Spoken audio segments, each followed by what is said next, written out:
Farmers Walk Fundamentals, Grip Strength and Endurance. So here's a clip from Britain's Under 80s 2022, where it was Farmers Walk for distance. So this, for most people, it was less about speed and more about pushing. Most people went to failure on this. I think the only person who didn't go to failure was Tommy Chivers, who finished way ahead of everybody. I think he managed like 70 meters with 120 each hand and just kept going for the minute.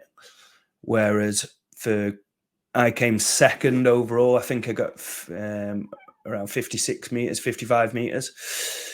And I went to the point just as the buzzer went, my grip failed. So I paced it really, really well. And I'll talk about the positioning tips and the technique tips that I did that were very different to, say, if I was going for speed.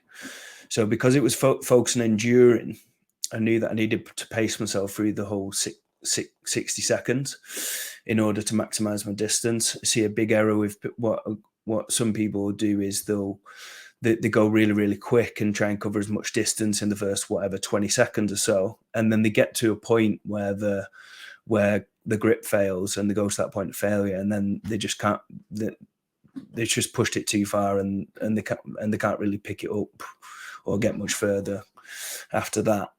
Whereas what I found is a really good tactic on this was the number one, making sure that my hand positioning was better in terms of more suitable for maximizing your grip strength, which for me and for a lot of people is actually holding the weight more in your palm and more in this bit here. Like imagine that's the weight, and then using the calluses and the bit of hard skin here to add friction to help stop the weight moving down, as opposed to doing the speed work where my grip is almost at the end of my fingers.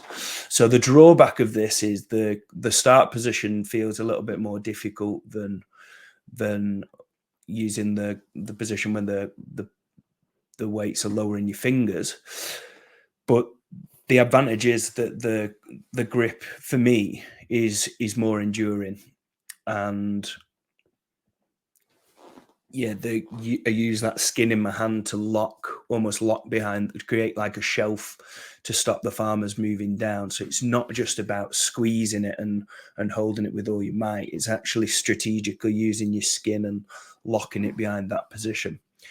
So what you may find on the farmers, if you look back at what I was doing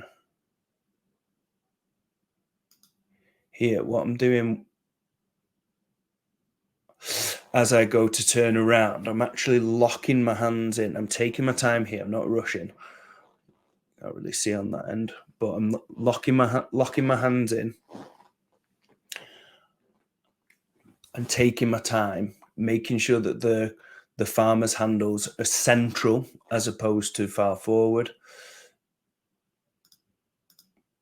So for me, I want to make sure that the hands are a lot more central than when I was going for speed, because what I want to do is maximize the efficiency in terms of keeping the grip efficiency as close to mid foot as possible. So trying to get the center of mass of the farmers, not pulling me forward, not pulling me backwards, but beautifully aligned with mid foot when I start, or in terms of keeping it in line with your torso position.